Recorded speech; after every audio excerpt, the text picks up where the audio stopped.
an 87-year-old man on a mobility scooter was hacked to death in London this week. The horrific attack took place on a residential street in broad daylight. Thomas O'Halloran was described as a pillar of the community who was always fundraising for charity. After the stabbing, he travelled a further 75 yards on his scooter, desperately trying to get help from the public, but died at the scene. Police later arrested this man for his murder, but in its reporting about the killing, and while the suspect was still on the loose, BBC News published this description of the perpetrator. He is described as wearing grey shorts, a dark-coloured t-shirt, a white baseball cap, and white patterned builder-style gloves. Oh great, that's really gonna help, innit? Why are you telling people the colour of his clothes, which is obviously changed by now, and not even mentioning his ethnicity? Is he white, Asian, black? Tell us what he looks like, for fuck's sake. Not what colour his frigging gloves are. Like he's gonna still be walking around in his blood-stained gloves 2 days after he's murdered someone. Duh. What's next? Are you gonna tell us what you had for breakfast? Another man was stabbed to death on Oxford Street, one of the busiest streets in Europe, at 11:40 AM. Over the course of just 4 days, there were 6 murders in Diversityland, London. But don't worry, because the Met Police have all their resources devoted to it.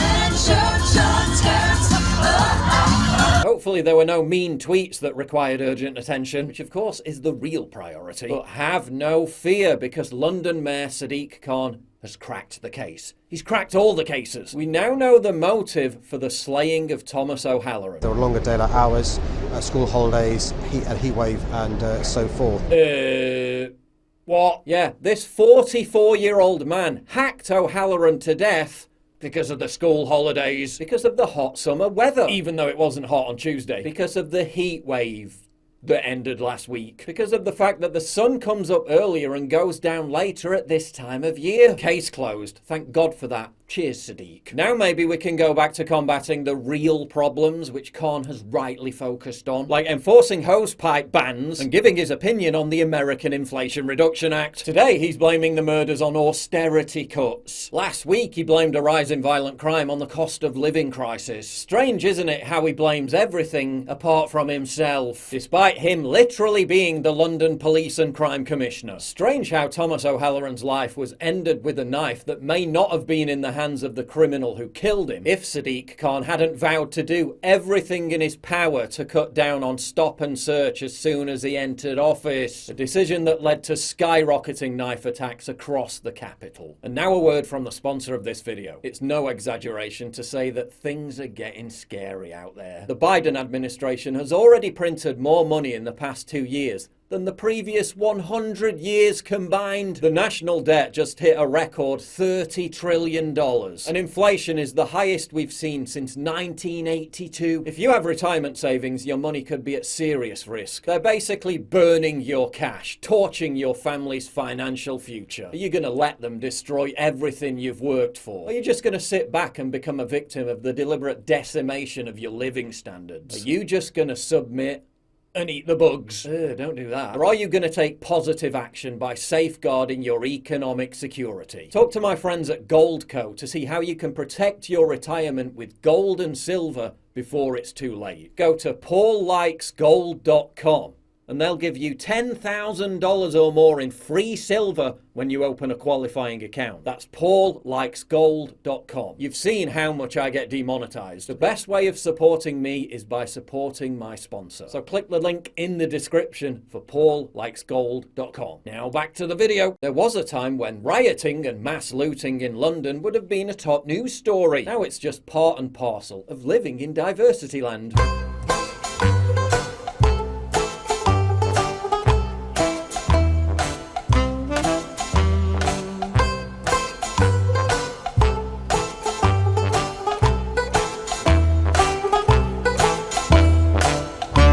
Still, at least it's all working out great in Birmingham.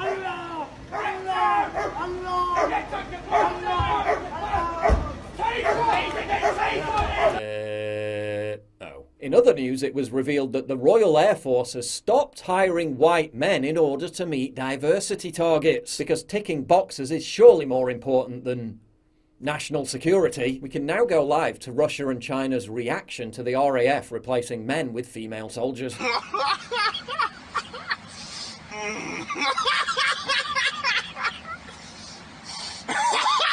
Meanwhile, over in Ireland, there's outrage. A poster seen in a college in Ireland that said, "How's the Irish, not the world?" has rightly been denounced as racist. The poster was produced by the National Party and has caused a mini meltdown on campus. Galway College responded by saying that the poster has, quote, "no place in our community." Triggered students desperately tried to scrape off the poster, which was actually a large A3 sticker. How's the Irish, not the world? Wait a minute.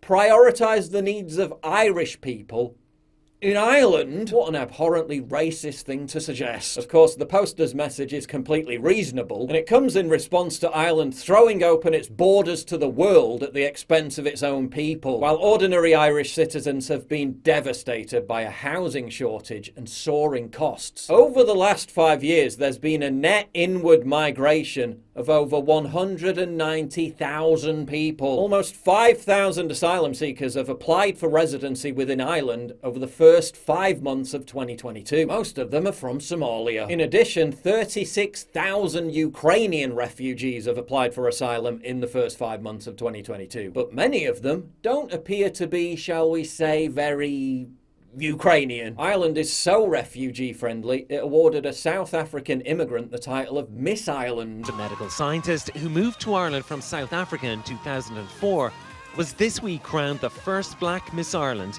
in the competition's 74 years. After receiving the award, Pamela Uber, Miss Ireland, proceeded to complain about how racist Ireland was. As a result of mass migration, the population of Ireland is now greater than 5 million. For the first time since the Great Potato Famine of 1845 to 49. Its chronic housing shortage was illustrated recently by the sight of over 100 people queuing for hours to view just one house for rent in Dublin. I'm speechless, that is terrible. Really gives a sense of the scale of the problem, one person said. The annual rental inflation rate in Ireland is 12.6% and climbing. Experts say Ireland's housing market is, quote, completely broken, with young people being forced to move abroad because they can't afford to get on the property ladder. Paul McVerry, who has worked in homelessness services for over 40 years, said he has never been more despaired or depressed about the state of Ireland's housing. Experts say the crisis is one of the longest and most severe the country has ever seen. But yeah, don't dare suggest that Irish people need houses. That's racist. It's also pretty racist to suggest that illegal boat migrants should be being housed in anything less than taxpayer-funded 5-star luxury. They staged a rooftop protest at a hotel in northern England this week demanding to be sent to a different city. Because having fled from supposedly war-torn countries where they were persecuted and brutalised, that hotel in Carlisle just wasn't up to standard. Presumably because the hotel's swimming pool hadn't been cleaned properly that day, or the Wi-Fi was a bit slow. Earlier this week, our national broadcaster Sky News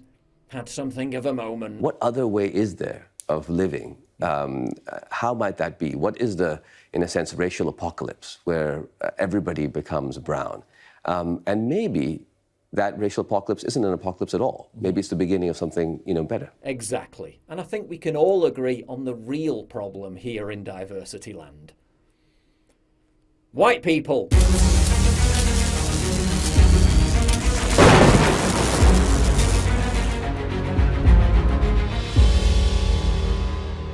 It's absolutely crucial for you to help me fight the war on free speech by supporting me via Subscribe Star, link in description, and also signing up for my free newsletter at summit.news/newsletter.